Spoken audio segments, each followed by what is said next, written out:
The slap echoed through the restaurant. Silence fell. Nathan Carter, a billionaire, sat still, dabbing his cheek. He didn't react, but his bodyguards did. The fake cop's smirk faded as he realized something was very, very wrong. Then Nathan leaned in, his voice calm but deadly. "Do you understand now?" What happened next? Let's start from the beginning. The upscale restaurant was buzzing with conversation when Nathan Carter, a successful black entrepreneur, walked in with his close associates. He moved with an effortless elegance, a man who commanded attention without needing to demand it. Every step, every glance, every gesture exuded quiet authority. Yet tonight, he was simply here for dinner. The low hum of chatter, the soft clinking of glasses, the muted laughter, it all blended into an atmosphere of refined luxury, an environment Nathan was more than accustomed to. As he took his seat at the reserved table, a sleek corner spot with a perfect view of the room, his presence was impossible to ignore. Across the restaurant, Todd Harrington watched, his grip tightening around his cheap leather belt. The uniform he wore was unmarked, his badge lacking any real authority, but he carried himself like a man who believed otherwise. His eyes narrowed on Nathan, a bitter scowl twisting his face. It wasn't the suit. It wasn't the wealth. It was something deeper, something ingrained, something ugly. Todd didn't just dislike Nathan. He resented him. With heavy, deliberate steps, Todd crossed the floor, pushing past tables, his presence an unwanted disruption in the carefully curated ambiance. He loomed over Nathan, shadow spilling across the tablecloth. "You need to leave," Todd barked, his voice cutting through the room. Nathan barely looked up, adjusting his silver cufflinks with measured precision. "Excuse me?" "I said you don't belong here," Todd hissed, making sure everyone heard. The restaurant fell into a suffocating silence. Conversations died. Forks hovered mid-air. The weight of history, of stories too familiar and too painful, settled like a heavy fog over the room. The air grew thick with tension, the kind that pressed into your chest and made it hard to breathe. Nathan exhaled slowly, his expression unreadable. "And why exactly is that?" Todd smirked, leaning in, his breath reeking of arrogance. "You know why." And then, without warning, he slapped Nathan across the face. The sound cracked through the restaurant like a gunshot. Gasps rippled across the room. A woman at a nearby table clasped a trembling hand over her mouth. A waiter, mid-pour, spilled red wine across the pristine white tablecloth. A man near the bar stiffened, his fingers curling into fists. Nathan didn't flinch. His jaw tensed, but his body remained still, his breathing controlled. Slowly, deliberately, he turned his head back, meeting Todd's gaze with something far more dangerous than anger: calculated patience. A silence heavier than before settled, pressing into every corner of the room. Then, from the shadows, a quiet chuckle. The man in the perfectly tailored black suit leaned back in his chair, adjusting his tie with the kind of ease that suggested he was in no hurry. His eyes gleamed with something close to amusement. "Interesting," he murmured.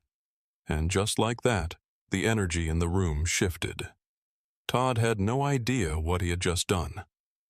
Todd puffed out his chest, reveling in the weight of the moment. He lived for this, the hushed fear, the stolen glances, the way people shrank in their seats, afraid to move, to speak, to interfere. Power was a drug, and he was addicted. His grip on control felt absolute. He had put a black man in his place, right in front of everyone, and no one had stopped him. They never did. Nathan, however, remained calm, dabbing his cheek with a napkin as if Todd had done nothing more than spill a drink on him. "That's assault," he stated, his voice even, almost bored. Todd scoffed, rolling his shoulders back. "Oh yeah? And who's going to do something about it?" His smirk widened as he glanced around the room, waiting for the silence to confirm his victory. Then, scrape. A chair dragged across the polished floor, then another, and another. Todd's smirk wavered as men began rising from their seats, one by one. They weren't just any men. They were the figures who had walked in with Nathan, who had sat quietly until now. They weren't his friends. They were his bodyguards. Elite, silent, lethal. Todd's throat dried as one of them stepped forward. A towering figure, built like a battering ram, his sharp blue eyes assessing Todd like a problem he was about to solve. "I'd rethink that last statement," the man said, cracking his knuckles. His name was James. For the first time, Todd hesitated. The confidence, the bravado, it flickered. A second bodyguard tilted his head, his voice cold. "Do you even know who you just put your hands on?" Todd forced a chuckle, but it came out wrong, edged with something he couldn't quite hide. "Some rich thug who thinks he can do whatever he wants?" A mistake. The restaurant manager rushed over, his face pale, his hands wringing together as he fought for the right words. "Mr. Carter, I'm so sorry." Nathan lifted a hand, palm out, silencing him without a word. His gaze never left Todd. "Not yet." The tension stretched, thick as steel wire. Then, with slow, deliberate movements, Nathan reached into his pocket, pulled out his phone, and tapped the screen once. Then he turned it around. Todd blinked. On the screen was a live news broadcast. Nathan Carter's face. The anchor's voice filled the air. "Nathan Carter, billionaire philanthropist and owner of the largest private security firm in the country." Todd's stomach twisted. Nathan leaned in, his voice smooth, composed, lethal. "Do you understand now?" Todd swallowed hard. Nathan Carter was one of the most powerful men in the city, and Todd had just slapped him in front of witnesses. Todd's fingers twitched toward his belt, his face flushed with anger and desperation. I don't care who you are," he blustered, his voice higher now, cracking under the weight of his own fear. His eyes darted between the men surrounding him, searching for an escape that wasn't there. He had always relied on intimidation, on people backing down, but no one was backing down now. "You people always think—" He never finished the sentence. James moved like a shadow, swift and controlled. 1 second, Todd was speaking. The next, his wrist was locked in an iron grip. A sharp twist, a subtle shift in pressure. Pain exploded through his arm. His knees buckled involuntarily, a strangled yelp escaping his throat. A second bodyguard stepped in, yanking the cheap badge from Todd's chest. He turned it over in his palm, inspecting it with the kind of casual disdain one might give a knockoff watch. "Cheap, unregistered, impersonation of an officer." His voice was cold, clipped, almost bored. Then, with a small smirk, he added, "That's a felony." Todd's mouth opened, but no words came out. He was choking on his own arrogance, his own miscalculation. The room, once his stage, had become his prison. The diners, the waiters, the bartenders, they were no longer watching in silent fear. They were watching in quiet judgment, in anticipation, in satisfaction. Nathan rose from his seat, unhurried, smooth, towering over Todd with the kind of presence that needed no force to command obedience. The weight of his power was suffocating, undeniable. He adjusted the cuff of his tailored suit, his expression unreadable. "What's that phrase?" Nathan mused, tilting his head slightly, as if plucking a distant memory from the air. Then, with a slow, deliberate smile, he met Todd's terrified gaze. "Oh, right."